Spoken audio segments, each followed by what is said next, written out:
우리가 지금까지 공부한 것들을 한번 가만히 살펴보면 인간은 6가지의 성향으로 나누어지게 된다. 그래서 6가지 성향이 어떻게 되는가 하면은 탐, 진, 치, 그리고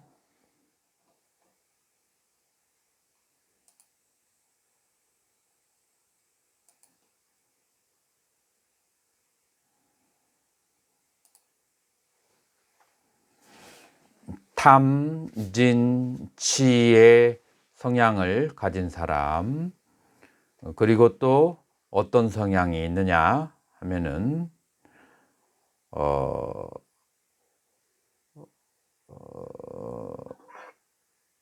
이 붓띠, 굉장히 지성이 있는 사람이 있고, 그 다음에 사색형의 사람이 또 있죠. 지성형과 그 다음에 사색형, 그리고 탐진치, 3가지의 성향, 그리고 또 한 가지의 성향이 뭐죠? 진승 스님, 또 한 가지 성향이 뭐예요? 탐, 진, 치, 그리고 사색형과 그 다음에 신심형, 이렇게 6가지의 형태의 사람들이 있는 거죠. 그래서 이 6가지 유형의 사람들에게 각각의 그 맞는 수행이 있다라고 하는 건데, 그 6가지가 첫 번째로는 탐심이 있는 사람에게는 부정관의 수행을 해야 되고, 우리는 이미 공부를 했죠. 그 다음에 진심이 강한 성향의 사람들은 그런 사람들은 자애관, 사무량심을 관하도록 그렇게 했고, 그 다음에 치심, 어리석음이 강한 사람들은 수식관을 하게 하는데, 우리 1학기 때 수식관에 대해서 여러 시간 강의를 했어요. 자, 그렇게 해서 우리는 탐진치에 대해서 다스리는 그 수행이 다 끝났고요. 그 다음에 네 번째로는 어떤 사람이냐면, 그 다음에 신심형의 사람은 6가지에 대해서 억념을 하는 것으로 나왔죠.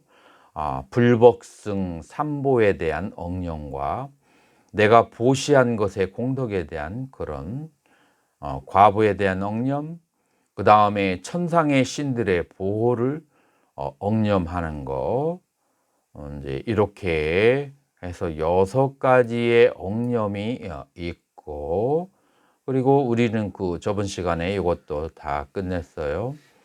그 다음에 그 사색형의 사람들은 여기에도 여전히 수식관을 하도록 그렇게 되어 있죠.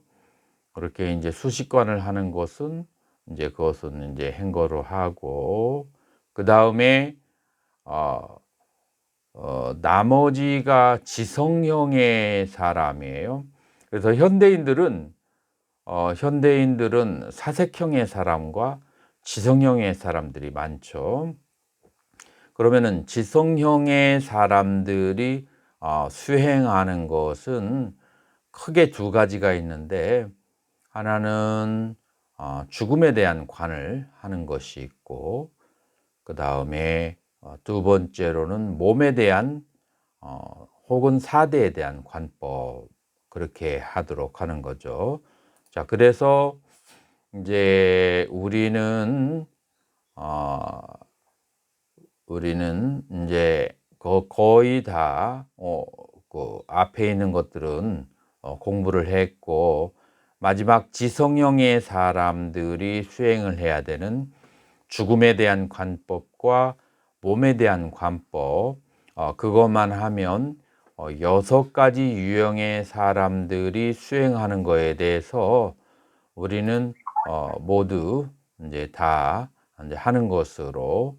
자, 그리고 우리는 이 여섯 가지 수행자가 그 수행을 그 방법을 통해서 이제 그 다음 시간에는 이제 초선에서 사선으로 이 여섯 가지의 수행 방법으로 어떻게 들어가고, 그 다음에 공무번체에서 비비상처까지 어떻게 들어가는지에 대해서 공부를 해야 되겠죠. 그래서 여러분들이 만약에 놓쳐버리게 되면, 이것을 놓쳐버리게 되면은 그 앞으로 있을 초선에서 사선까지와 그 다음에 공무변체에서 멸진전까지가 와닿지 않을 수가 있어요. 그러니까 여러분들은 지금까지 공부한 것들을 잘 숙지를 하셔야만 제가 강의를 할 때 놓치지 않게 될 거예요. 이제 저는 이제 지성형의 사람들에게, 현대인들은 지성들이 굉장히 발달되어 있거든요. 거기에 2시간 동안 이제 2강 동안 공부를 해서 지성형 사람들이 공부하는 방법을 이제 저기 하게 되는데요.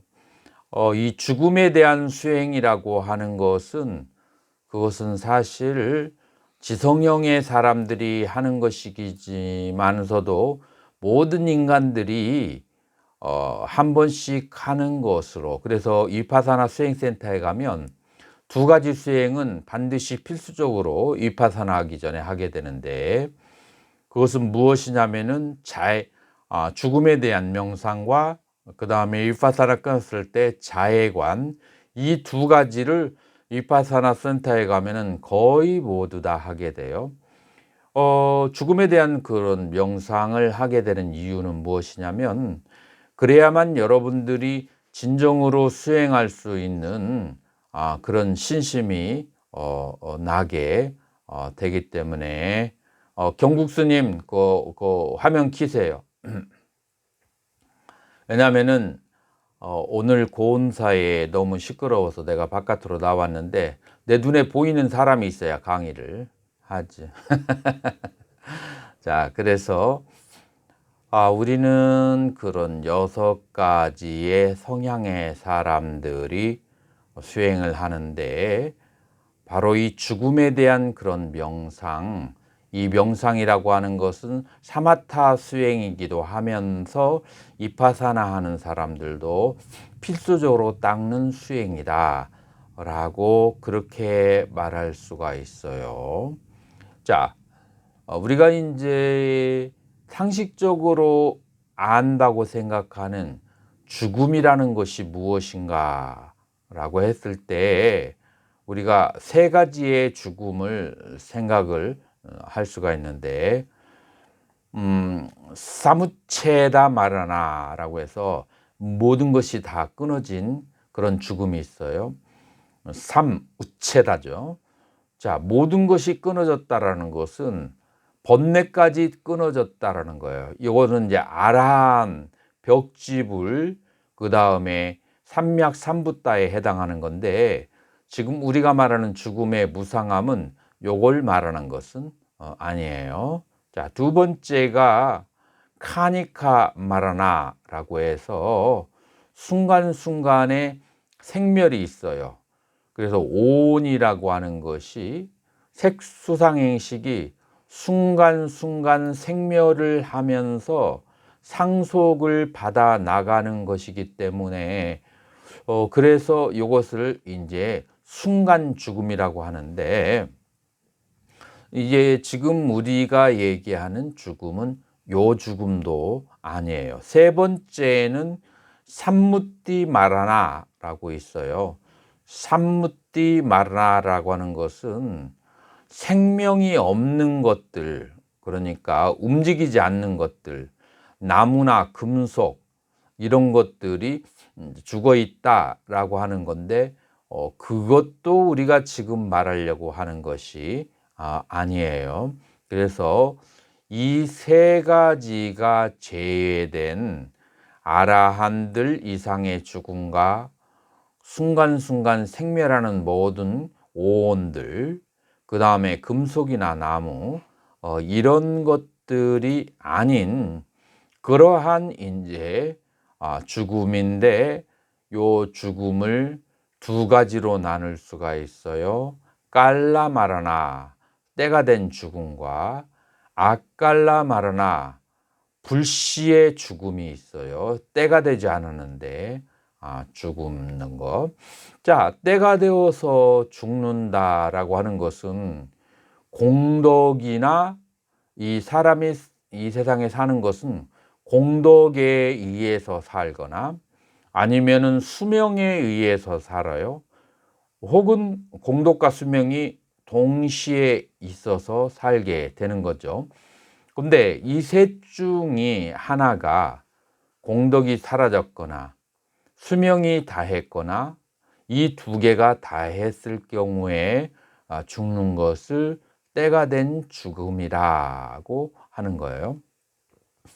이제 공덕이 다했다라고 하는 것은 우리는 기본적으로 몸하고 관련되는 건데, 우리의 몸이라고 하는 것은 지수화풍 4대로 이루어져서 끊임없이 영양소가 공급되어야 되고, 그 다음에 추위를 이길 수 있거나 더위를 이길 수 있는 근본적인 어떤 공덕이 있어야 돼요.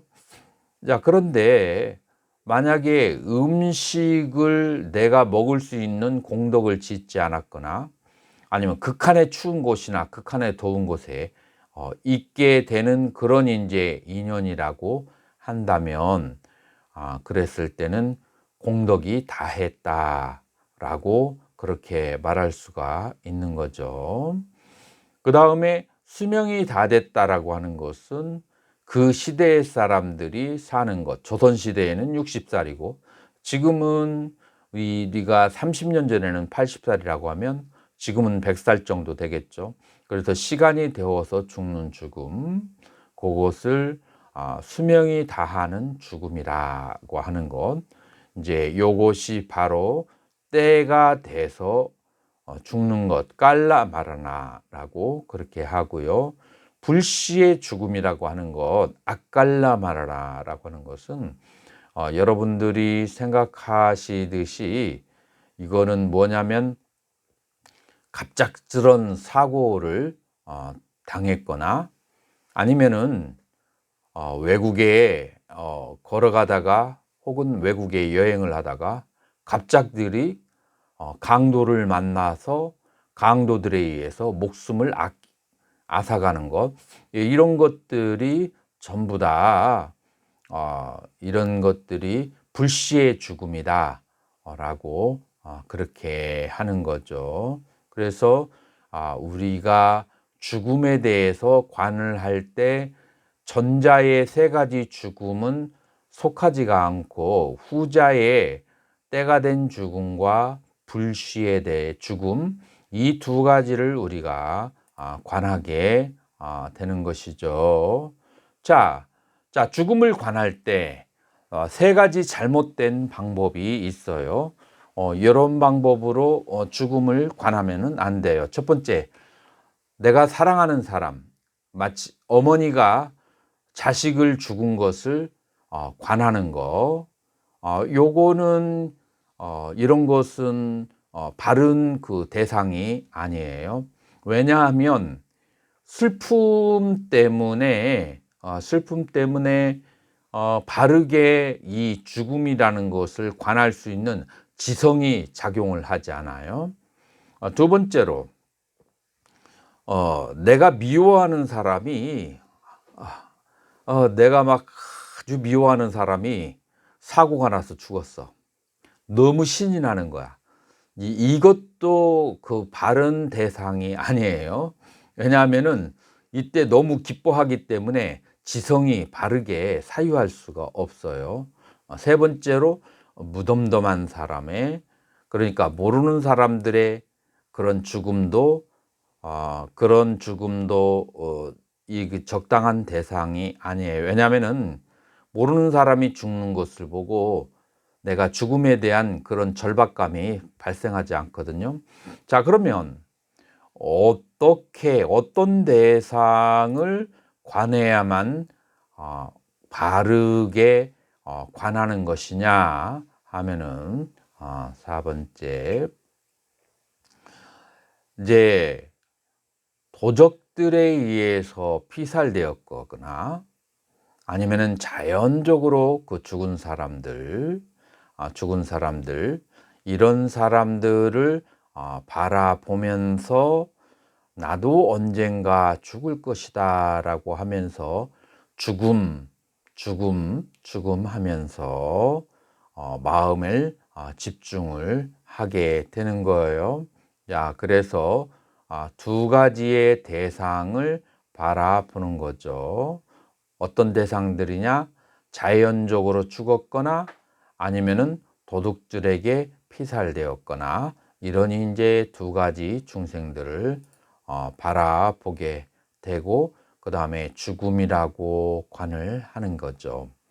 이제 이때 전생에 수행을 한 경력이 있는 사람들은, 이 죽음에 대한 관법을 한 사람들은 그러면 죽음에 대한 절박감이 일어나고 죽음에 대한 표상이 발생하게 되고, 자, 그래서 근저산매가 들게 되는 거죠. 자, 그런데 이것은 굉장히 예외적인 케이스예요. 이거 과거에 그렇게 했던 그런 케이스는 예외적인 케이스고, 이제 일반적으로 그 정도로 해서 죽음에 대한 어떤 그런 그 대상이 발생하지 않게 되죠. 자, 그러기 때문에 이제 우리가 오늘 공부해야 될 것은 8가지예요. 8가지가 뭐냐면, 일반적으로 죽음에 대한 표상이 일어나지 않았을 때 8가지 방법을 통해서 죽음에 관한 표상 혹은 명상을 하게 된다라고 하는 거죠. 첫 번째가 살인자가 나타난 것으로, 두 번째가 영화가 몰락하는 것으로, 세 번째가 비교, 네 번째 이 몸에는 여러 중생들이 사는 것으로, 다섯 번째 수명이라는 것은 언제 갈지 힘이 없는 것으로, 여섯 번째로는 표상 없는 것, 일곱 번째는 시간이 한정됐고, 여덟 번째는 수명이 짧다는 것. 이 8가지 형태로 관하는 것, 이게 이제 실질적인 죽음에 관한 명상이다라고 그렇게 말할 수가 있어요. 자, 그래서 실질적인 명상은 이 8가지의 방법으로 관하는 것이 죽음에 관한 명상이다라고 말할 수가 있어요. 첫 번째로 죽음의 사신이라고 하는 것을, 살인자가 가까이 내 근처에 서 있는 것으로 그렇게 생각을 이제 하는 거예요. 이제 그래서 마치 연쇄 살인범이, 만약에 여러분들이 골목길에 산다라고 해봐요. 서울에 살아도 골목길에 사는 수가 있죠. 자, 그런데 이 저녁에 여러분들이 길을 걸어가는데 뒤에서 뚜벅뚜벅하고 계속 쫓아온다 라는 생각이 든다면 무서움이 있겠죠. 그리고 얼마 전에 이 골목에서 살인이 발생했다 라고 생각한다면 그러면 그 더 이제 머리가 쭈뼛해지고 무서운 생각이 나겠죠. 그래서 이와 마찬가지로 살인자가 내 근처에 와 있는 것으로 생각하면서 내 옆에서 틈만 보고 나의 목숨을 뺏으려고 하는 것으로 생각하면서 그렇게 죽음이 나에게 다가올 것이다 라고 그렇게 생각을 해야만 이제 하는 거죠. 죽음이라고 하는 것을. 그리고 이제 두 번째로는 산꼭대기에서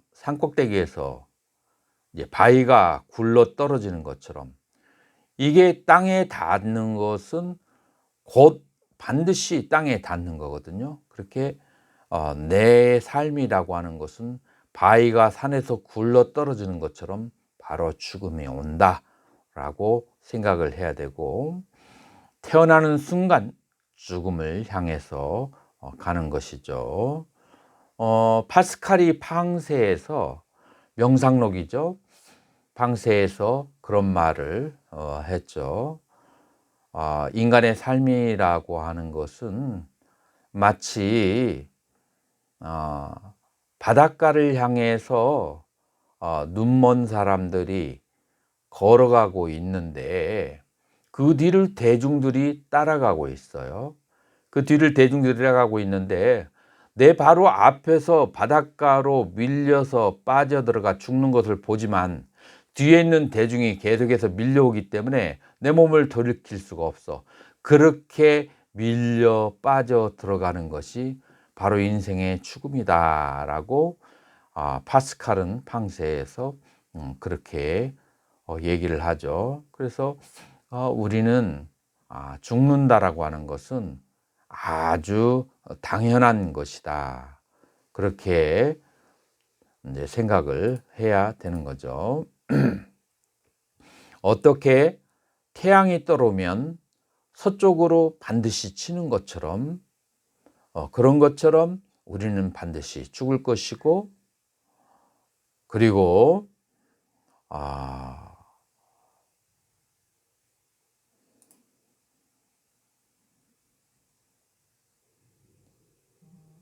보석스님, 여기 저 눈앞에 요거 보이는 거 한번 읽어보세요.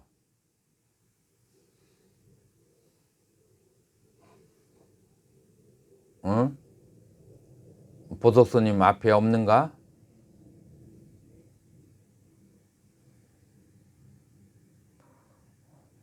경국스님이 한번 읽어봐.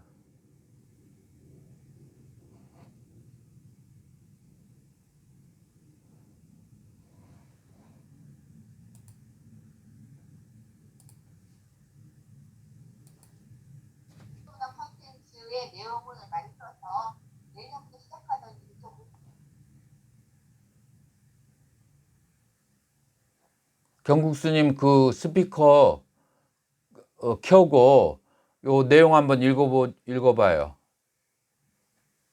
진승스님이 한번 읽어봐. 진승스님.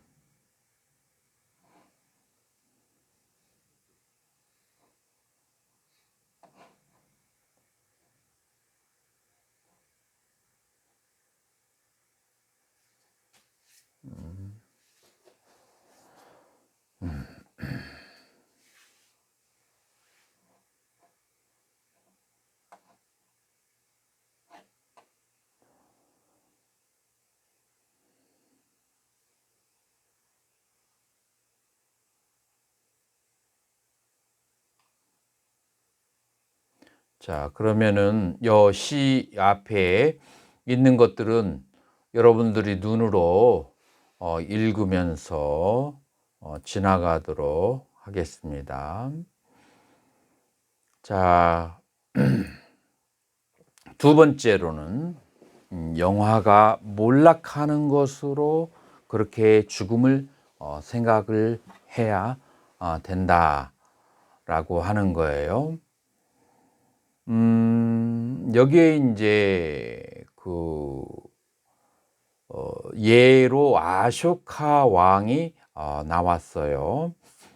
여러분들, 아쇼카 왕이 우리 그 불교 승단의 역사 속에서 가장 보시를 많이 한 사람이에요.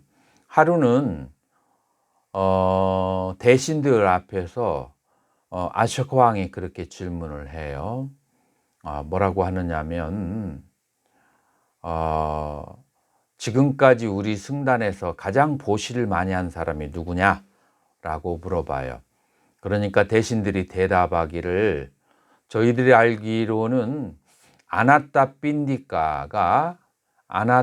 빈디카가 가장 보시를 요 분이 누구죠? 기원정사를 보시한 분이죠. 그분이 가장 보시를 많이 했습니다. 라고 그 얘기를 듣고 나서 아쇼카 왕은 10억냥, 10억냥이면 금을 10억냥이에요. 금 10억냥을, 황금을 보시해서 요분이 어떻게 보시를 했냐면 84,000개의 부처님의 탑을 만들고, 그리고 인도 전국에 84,000개의 우물을 만들고, 또 84,000개의 연못을 그렇게 만들게 되는 거죠. 그리고 우리가 알고 있는 네 곳의 성지가 있죠. 네 곳의 성지, 바로 사르나트 초전법륜지하고, 그리고 또 두 번째로는 보드가야 부처님께서 깨달음을 얻으신 곳, 그리고 룸비니에 거기에 부처님이 탄생하신 곳, 쿠시나가르에 부처님이 열반에 드신 곳, 이렇게 네 곳의 장소에다가 황금 10만 양씩을 보시해서 아쇼카 석주를 만들게 하는데, 여러분들 인도를 가보신 분 알겠지만은 이 사르나트에도 석주가 있고 4대 성지에 거의 다 석주가 있어요. 4대 성지에 석주가 있는데, 그게 바로 언제냐면 기원전 3세기에 바로 10만 양, 황금을 10만 양을 보시해 가지고 그렇게 보시를 한 거죠. 이렇게 엄청나게 그 많은 양을 보시를 아쇼카 왕은 이제 하게 되었는데, 아쇼카 왕이 나이가 들어 가지고 아쇼카 왕이 곧 있으면은 죽는다라는 얘기를 의사들에게 듣게 돼요. 그러니까 아쇼카 왕이 눈물을 흘리죠.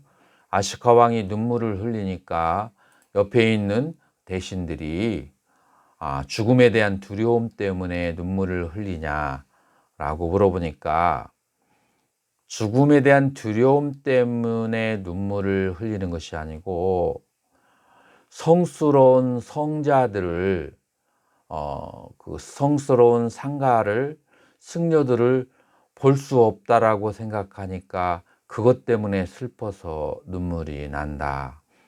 그리고 상가의 보시를 내가 할 수 없다라는 생각이 드니까 눈물이 난다라고 아쇼카 왕이 그렇게 대답을 이제 했어요.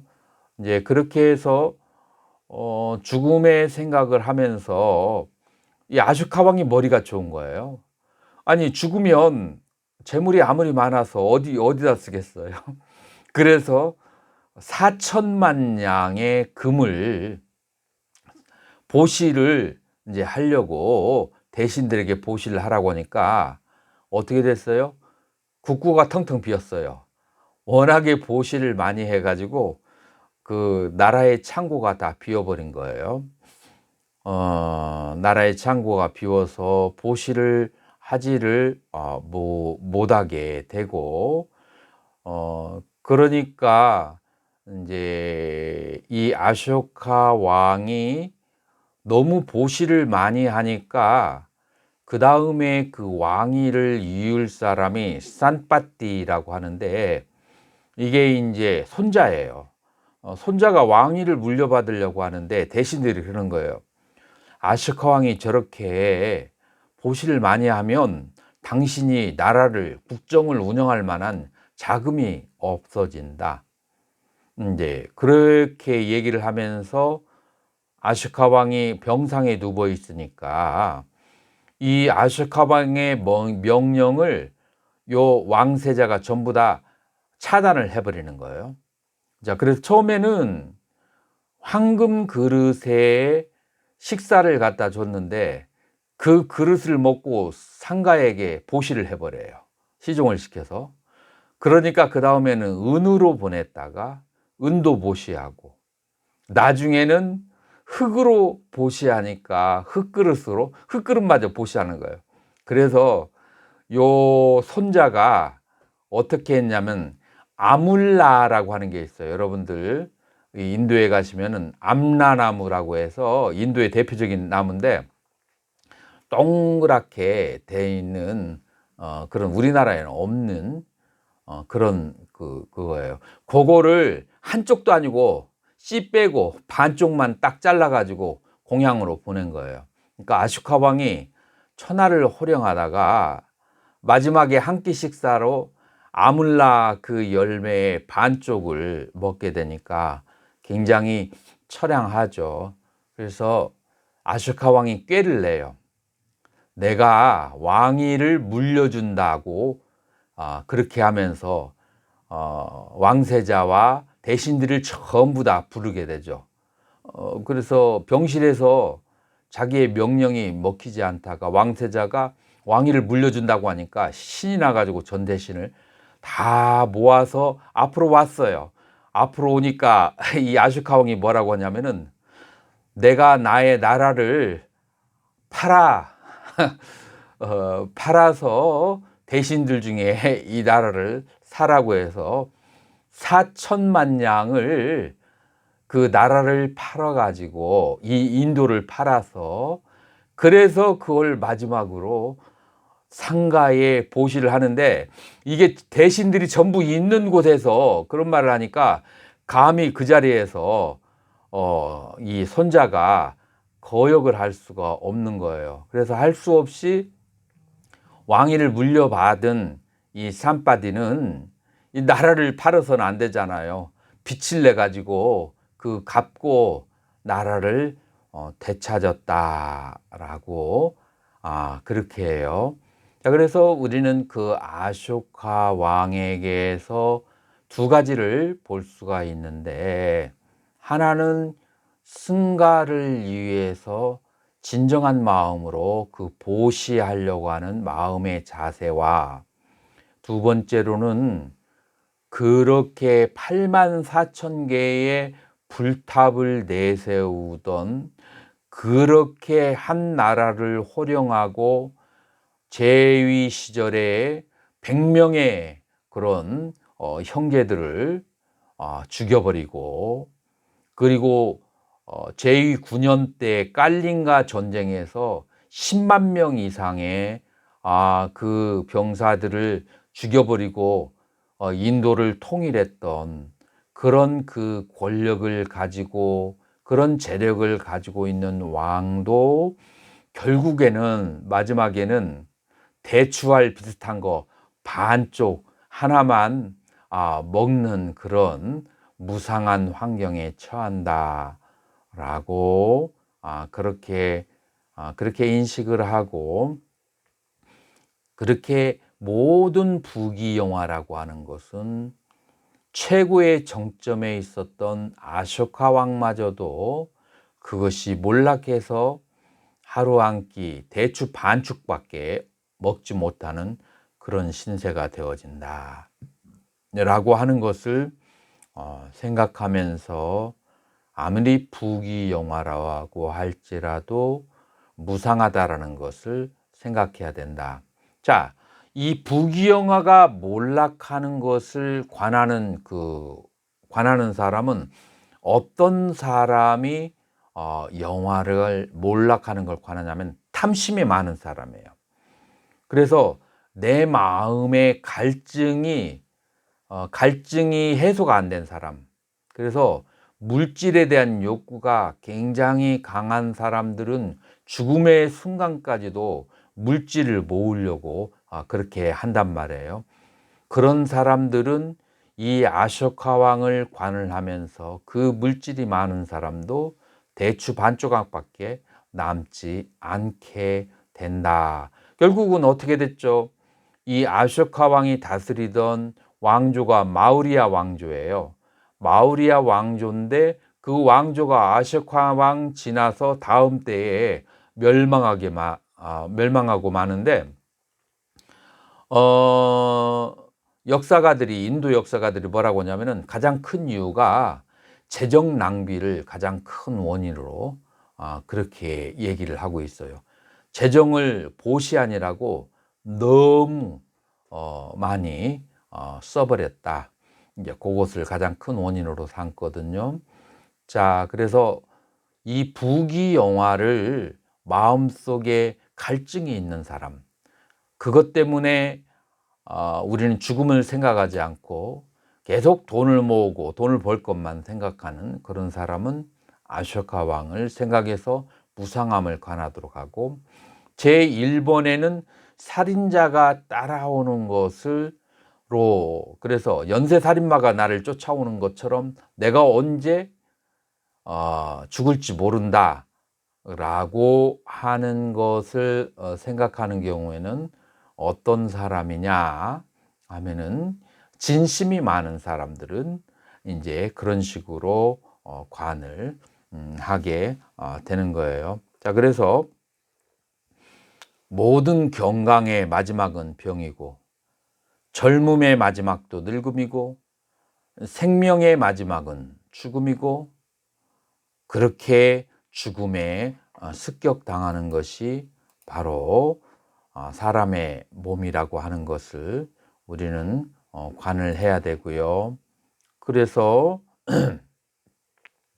이 죽음이라고 하는 것은 뭐 신분의 차이, 혹은 돈이 많건 적건 간에 그 누구에게도 다 동등하게 오는 것이 죽음이다 라고 하는 것을 생각을 해야만 되고요.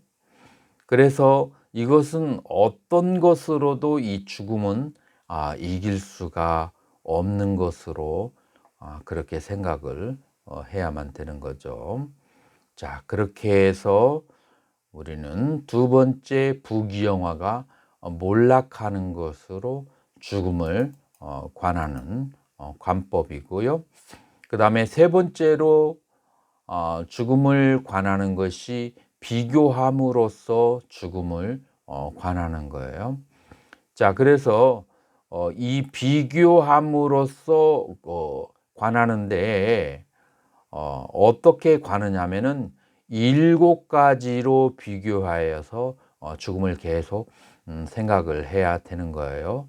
7가지라고 하는 것은, 첫 번째로 크게 명성을 떨치던, 두 번째로 큰 공덕을 쌓았던, 세 번째로 힘이 장사, 네 번째 큰 신통, 다섯 번째 큰 통찰지, 여섯 번째 벽지불, 일곱 번째 정등각자의 죽음을 비교한다. 그러니까 1번은 명성을 펼친 자의 죽음, 공덕을 가진 자의 죽음, 힘이 센 사람의 죽음, 신통을 가진 사람의 죽음, 지혜를 가진 사람의 죽음, 벽지불과 그 다음에 부처님의 죽음, 이렇게 7가지의 죽음으로 비교를 해야 되는 거죠.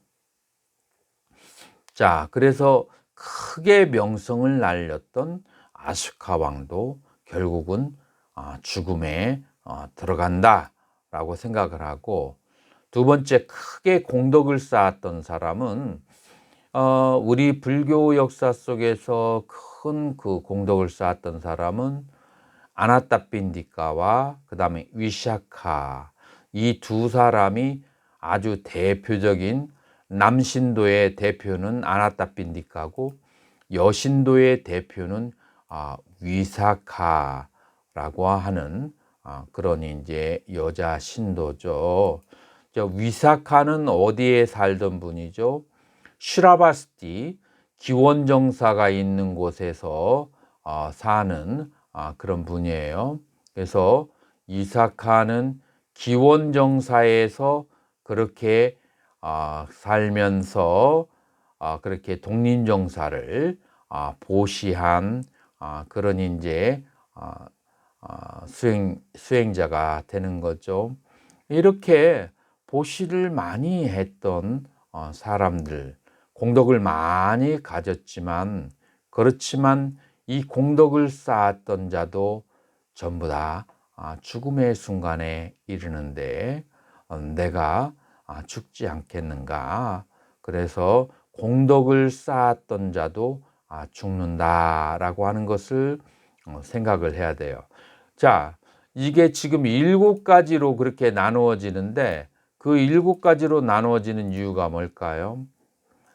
그게 뭐냐면은, 명예를 좋아하는 사람은 명예를 떨친 사람을 생각해서 죽음을 관하고, 공덕을 쌓기를 좋아하는 사람은 그 큰 공덕을 쌓았던 분들도 죽는다라는 것을, 그 다음에 힘이 센 것을 중요하게 생각하는 경우에, 힘이 센 것을 중요하게 생각하는 경우에는 그러는 경우에는 바로 힘이 장사인 자의 죽음을, 신통을 추구하는 사람들은 신통을 가진 자도 죽는다라고 관하고, 지혜를 추구하는 사람은 지혜를 얻었던 사리불 존자도 결국은 열반에 드셨다라는 것을 관하고, 이렇게 자기의 성향 따라서 관하는 것으로 그렇게 생각하면 되겠죠.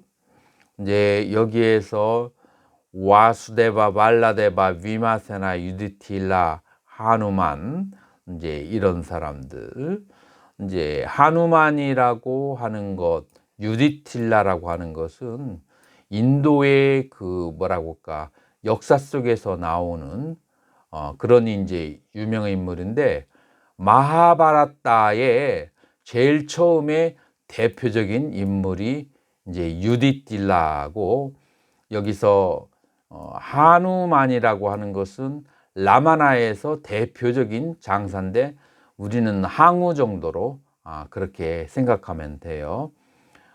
우리 그 역사가들은 이렇게 얘기해요. 서유기에 나오는 손오공이 있죠. 원숭이. 이 하누만도 원숭이에요. 그래서 이 서유기에 나오는 그 손오공이 바로 이 인도의 하누만을 모델로 해서 손오공을 그렇게 썼다라고 그렇게 얘기할 정도로, 이 하누만이라고 하는 이 원숭이, 이 장군이에요. 원숭이 장군은 라마의 그 장관이죠. 라마야나에서 나오는 이제 그런 대실력을 가진 원숭이도 죽음에 그렇게 들어갔다. 그래서 이렇게 큰 힘을 가진 생명들도 죽음을 피할 수가 없었는데, 어떻게 내가 죽음을 피하리라고 그렇게 생각을 하는 거죠.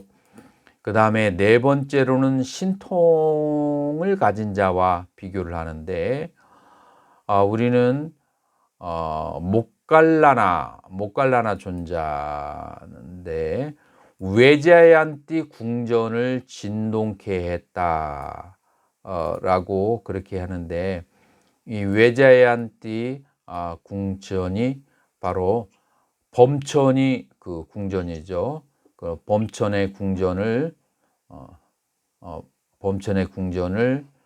바로 진동을 하게 했던 그런 이제 범천의 궁전을 진동하게 했던 그런 분이 바로 목갈라나 존자.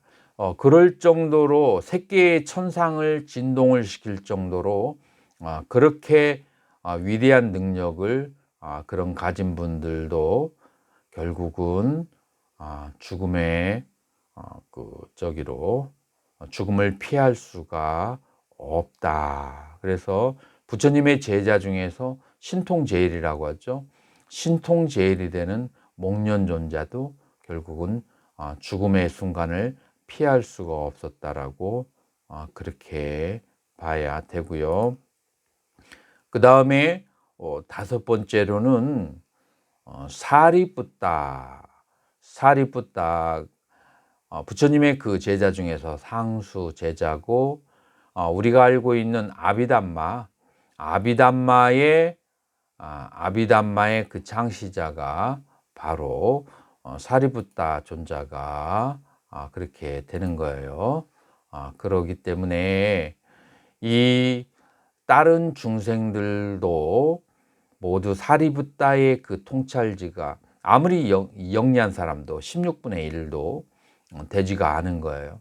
그렇게 지혜가 뛰어난 사람도 결국은 죽음 속에 사라지게 되는데, 결국은 내가 어찌 죽지 않을 수가 있으랴라고 그렇게 관한을 하는 거죠. 그래서 다섯 번째 큰 통찰지를 가진 자와 비교를 하고, 여섯 번째로는 벽지불마저도 죽음을 벗어나지 못했다라고 그렇게 관하고, 그 다음에 여덟 번째로는 이 부처님마저도 죽음을 면치 못하셨다라고 그렇게 관을 하는 거죠. 그래서 세존께서는 32대인상과 80의 그 종호를 가지고 계셨는데, 이런 여러 가지 공덕으로 이루어진 32상과 80종호를 가진 그런 부처님마저도 열반에 드실 때 이 몸의 죽음을 피할 수가 없었다라고 그렇게 생각을 하는 거죠. 자, 그래서 이 죽음이라고 하는 것은 이렇게 7가지의 종류의 그런 위대한 사람들도 그런 죽음을 피할 수가 없었다라는 죽음에 대한 비유를 통해서, 7가지 비유를 통해서 나 자신도 결국은 죽게 될 것이다 라고 그렇게 관을 하게 되는 거죠.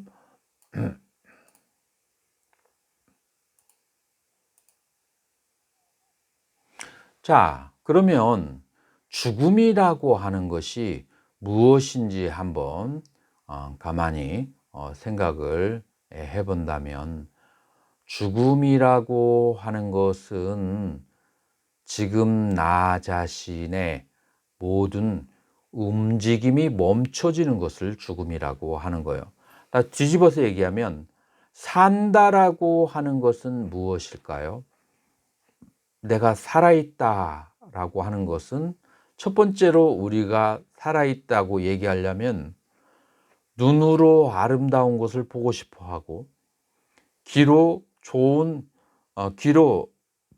음악을, 좋은 소리를 듣고 싶어 하고, 그 다음에 코로 향기를 맡고 싶어 하고, 그 다음에 혀로 맛있는 것을 먹고 싶어 하고, 그리고 몸으로 부드러운 촉감을 느끼고 싶어 하고, 마음으로 내 뜻에 맞는 환경, 내 뜻에 맞는 그런 이제 대상이 있기를 원하는, 그래서 6가지 감각기관이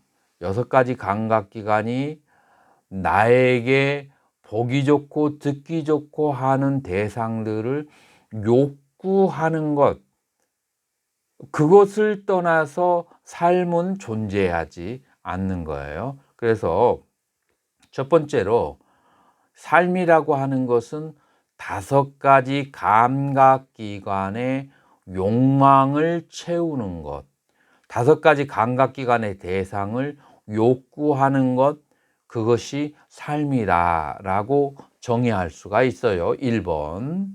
이제 그것이 삶인 거예요. 자, 그러면은 두 번째로 삶은 이것만으로도 정의가 안 되는 경우가 있어요. 뭐냐면은 이 삶을 무엇이라고 생각하는 사람들이 있냐면 사유작용이라고 생각하는 사람이 있어요. 그래서 내가 마음대로 이 세상의 모든 대상을 사유할 수 있을 때, 이제 여기서 모든 대상을 법이라고 하죠. 법을 사유할 수 있을 때 모든 개념들을 사유를 내 마음대로 할 수 있을 때 그것이 삶이다라고 그렇게 생각할 수가 있어요. 자, 그래서 두 번째 삶의 정의는 내가 개념작용을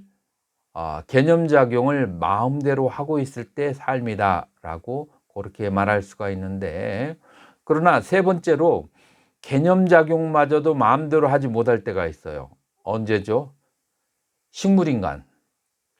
식물인간은 자기의 생각을 마음대로 할 수가 없어. 물론 식물인간도 생각을 마음대로 하는 식물인간이 있는데 생각마저도 하지 못하는 식물인간이 있어요. 자, 그럴 때의 삶은 뭐냐면은 내가 존재한다는 의식에 대한 자각, 이것을 삶이라고 했어요. 자, 그래서 삶은 크게 세 가지로 나눌 수가 있는데, 첫 번째, 오용락에 대해서 욕구하는 것, 그것을 삶이라고 할 수가 있고, 두 번째로는 자기 사유를 자유롭게 개념 사이로 헤엄치는 것을 삶이라고 할 수가 있고, 세 번째로는 나의 존재를 의식하는 것, 그거를 삶이라고 그렇게 할 수가 있어요.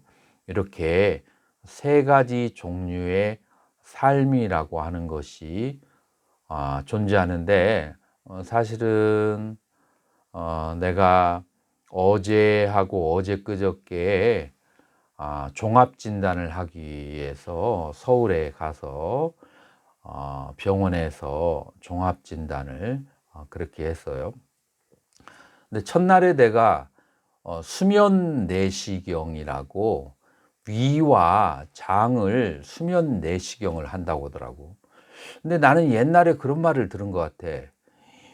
이 입을 통해서 식도로에서 뭐가 몇 미터가 막 그냥 위로 들어가서 쳐다보는데 되게 고통스럽다는 얘기를 내가 들은 적이 있고, 또 장내시경이라고 하는 것이 내가 전날에 음식도 안 먹고 그 다음에 막 그냥 그 약을 먹고 계속해서 관장하는 그것까지 해가지고 탈진된 상태로 병원에 가가지고 내 마음속에 살짝 두려움이 있었어요. 이 위내시경하고 장내시경을 하게 되면은 되게 고통스럽겠다. 근데 그 앞에 수면이라고 써 있는데 이게 무슨 말인지를 몰랐어. 내가 60생애 동안 처음으로 내가 이 건강검진하러 60년 만에 처음으로 가보거든요. 그래서 처음으로 해보는 거라서. 그런데 팔뚝에 뭐 주사를 놓고, 주사 놓기 전에 입에다가 뭐를 물려고 그거를 입술로 꽉 다물으라고 하고, 그 다음에 주사를 놓더니 한참 있다가 의사가 일어나세요 그러더라고. 그래서 일어났더니 위와 장 내시경이 다 끝났다는 거예요. 자, 그런데 내가 이 일어나세요 하기 전에 무슨 짓을 하고 있었느냐 하면은 꿈을 꾸고 있었어요. 그 잠깐 사이에 엄청나게 긴 꿈을 꿨어요. 그래서 뭔가를 이렇게 굉장히 조금 안 좋은 느낌의 꿈이에요. 정확하게 기억은 안 나는데 누구한테 뭐 쫓기고 그렇게 도망가는 그런 꿈이었던 것 같아. 자, 그러면 내가 지금 몸은 잠이 들어 있는데 쫓기고 도망가는 꿈이라면 어느 게 사실일까요? 내가 쫓기고 도망가고 있는 것이 나일까요? 아니면은 누워서 자고 있는 내가 나일까요? 그러나 우리는 이렇게 생각할 수 있죠. 꿈속에서 쫓기고 도망가고 살려고 하는 거, 그게 나죠. 자, 그런데 꿈은 두 가지로 구성되어 있어요. 쫓기고 도망가는 상태와 쫓기고 도망가는 것을 아는 나, 요 두 가지로 구성되어 있어요. 그래서 쫓기고 도망가는 것을 아까 내가 얘기했을 때 개념의 작용이라고 볼 수 있어요. 일종의 생각의 작용인 거죠. 우리는 생각을 통해서 생각을 마음대로 자유롭게 하는 거예요. 그것이 일종의 꿈인 거죠. 그래서 그 다음에 세 번째로는 그 쫓기고 도망가는 상태에서 그것을 자각하는 나. 세 번째, 자각하는 나예요. 그러니까 제가 아까 말씀드렸던 나는 세 가지로, 삶은 세 가지로 얘기한다라고 말할 수 있는데, 하나는 다섯 가지 감각기관으로 욕망을 추구하는 거와, 두 번째로는 사유, 개념 사이로 자유롭게 사유작용을 하는 것과, 그 다음에 세 번째로는 그것을 개념 사이로 사유를 하는 그 과정의 상태를 자각하고 있는 상태예요. 그래서 삶이라고 하는 것은 이 세 가지를 떠나서 말할 수가 없고, 이거를 이제 우리의 얼마요? 얼마? 이것을 우리 이제 불교적인 것으로 얘기를 한다면 이제 욕의 유의 비유예라고 그렇게 대략적으로 말할 수가 있어요. 자, 그것이 오욕락을 추구하는 상태와 사유를 하는 상태와 사유하는 상태를 자각하는 상태, 요 세 가지로 삶은 구성되어 있다라고 그렇게 말을 할 수가 있어요. 자, 그러면 죽음이라고 하는 것은 무엇이냐면은 다섯 가지 욕망이 멈춰지고 소멸된 상태, 혹은 이 다섯 가지 욕망을 마음대로 할 수 없는 상태가 첫 번째 죽음이고, 두 번째 죽음이라고 하는 것은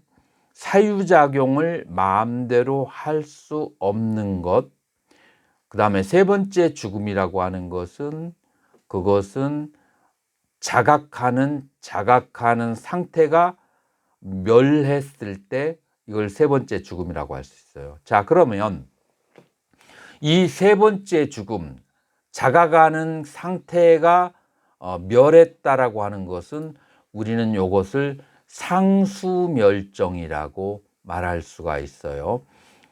자각하는 의식이 멸했다라고 하는 것은, 그것은 뭐냐면은 생각과 그 다음에 느낌, 그래서 온 가운데에서 생각과 느낌과 그 다음에 그것과 함께 같이 따라다니는 식이 멸했다라고 그렇게 말할 수가 있어요. 그래서 이것을 상수멸종이라고 하거나 아니면은 멸진정이라고 그래요. 오온의 작용이 멈춰 있는 상태이기 때문에, 그래서 세 번째 의식의 자각이 멈춰 있는 것은 멸진정의 상태로 얘기할 수가 있고, 그 다음에 두 번째로 생각이 멈춰 있는 상태, 생각의 작용이 멈춰 있는 상태를 우리는 무엇으로 말할 수 있냐면 무소유초로 말할 수가 있고, 그 다음에 오욕락의 작용이 멈춰 있는 상태를, 지금 이것을 우리는 죽음이라고 할 수가 있고, 지금 우리가 아마 죽음에 대한 이거는 신체하고 연관되어 있어요. 자, 그래서 신체의 지수화풍으로 만들어진 이 신체를 우리는 어떻게 만났어요? 우리는 내 자신의 업을 통해서 그 인과 연에 의해서 우리는 거기에 합당한 지수화풍을 만나게 되는 거죠. 어떤 사람은 심장이 태어날 때부터 약하고 어떤 사람은 위가 태어날 때부터 약하고 어떤 사람은 신장이 태어날 때부터 약한 사람이 있어요. 자, 심장은 화, 그 다음에 위는 지, 그 다음에 신장은 수와 연결됐어요. 그래서 이 어느 한 부분이 약하거나 강하다라고 하는 것은 내가 전생에 업을 지은 것에 의해서 지수화풍 4대가 그만큼 만나게 되는 거예요. 자, 그래서 우리가 지수화풍으로 만들어진 이 몸을 만난다는 것, 그 다음에 지수화풍으로 만들어진 이 몸으로부터 떠난다라고 하는 것, 이건 무엇과 관련되어 있냐면 우리가 전생에 지은 업력, 쌍카라하고 관련되어 있는 거예요. 그래서 이 업력이 지수화풍 4대하고 떨어져 나가는 것을 그거를 무엇이라고 하는가? 죽음이라고 해요. 다시 말해서 우리의 생각의 덩어리가 물질인 몸하고 해체되어지는 것을 죽음이라고 한다라고 하는 거예요. 자, 그래서 무엇이 진짜인가? 나의 물질적인 몸이 진짜인가? 아니면은 정신적인 상태가 먼저인가? 라고 보았을 때 우리 불교에서는 이 신체적인 상태는 나의 정신적인 상태로 구성되어져서 지수화풍 4대를 만난 것이기 때문에 정신적인 상태가 먼저라고 말할 수가 있고 그게 진짜 나라고 말할 수가 있어요. 그 다음에 그것에 의해서 물질들은 우리는 거기다가 복사만 할 뿐이죠. 우리는 복사를 한 그래서 정신적인 상태가 진짜 나라고 볼 수가 있고 이 정신적인 상태는 바로 우리가 가지고 있는 욕망, 느낌, 개념들, 수상행위, 이것이 바로 다음 생으로 이어가게 하는 나라고 볼 수가 있는 거죠. 자, 그래서 우리가 죽음에 대한 관을 한다라고 하는 것은 무엇을 말하는 것이냐 하면은 우리의 정신적인 그 업에 의해서 잠시 지수화풍 4대로 만들어진 땅에다가 복제를 해 놨던 것을 그 정신적인 상태가 인연이 닿아서 떠나면서 복제된 땅이 원래의 먼지로 되돌아가는 것, 그것이 죽음이다라고 그렇게 말할 수가 있어요. 그래서 우리는 죽음으로 돌아가는 것이 당연한 것이다 라고 그렇게 얘기할 수가 있는데 우리는 15분간 휴식을 하고 5-4 부분을 다시 공부하도록 하겠습니다.